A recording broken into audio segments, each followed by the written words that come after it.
Assalomu alaykum hurmatli obunachilar.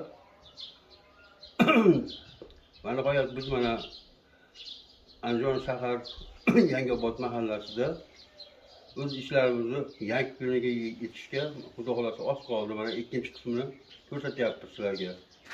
Marhamat. Endi go'riga birinchi o'ringa xonadonga joy qildik. Mana bu yoniga xudo xolasa mana Pilchalar bo'lgandan keyin buni joylashtiramiz. Bu yerga mana tandirlarga ham ichkalarga ko'tarib mumkin. Bemalol katta 1.30 ga 1.30 zontilarni o'rnatib, tepa aylangan sirkulyatsiyalarini qilib, mana ichkalari ham hammasi o'zi tayyor bo'ldi. Xudo xolasa. Mana taylariga xudo xolasa eshiklar qo'yib, bu narsa qo'ygan, o'tirib-o'tirga javob bo'lib qoldi. Mana yoniga qavat qo'yadigan joy qildik. Endi mana gaz o'rnatamiz. Gazga mana ichkariga gaz balon qo'ygani joylar ham to'liq qo'yib ko'rsatish mumkin. Bemalol eshiklar qo'yiladi. Gaz plita qo'yiladi-da menga. Xudo xolasa ham gaz plita qo'yiladi. Endi mana bu yerga 30 talik qozon qo'ydik.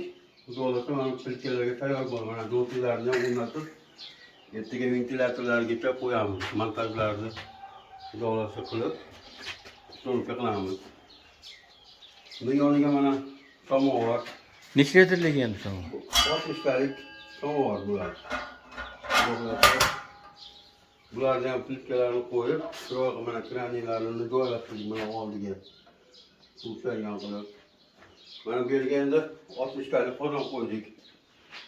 To'y marosimiga bu narsa pishirgani, kompot, qamat-qamatlarga xudo xolasa.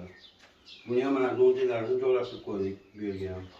Xudo xolasa zontilar qilib, chiroyli qilib. Endi oxirgi joyimizga mana mangal. Mangallar nihoyatda katta shinam bo'ldi. 80 ga 60 bo'lib, 10 ta sut katta sutdan qo'yilgan bo'ldi. Kavkazskiy deydi. Ashuna joylashtirilgan bo'ldi. Mana ichkalarini ko'rsatish mumkin. Ichkalari ham hammasi duq-duqni deydi. Bemalol oldida tutun bo'lmaydi. Tutun qaytarmaydi. Tutun umuman qaytarmaydi deydi. Nihoyat tortadi. Mo'rlargacha joylashtirib, hammalarni qo'ydik.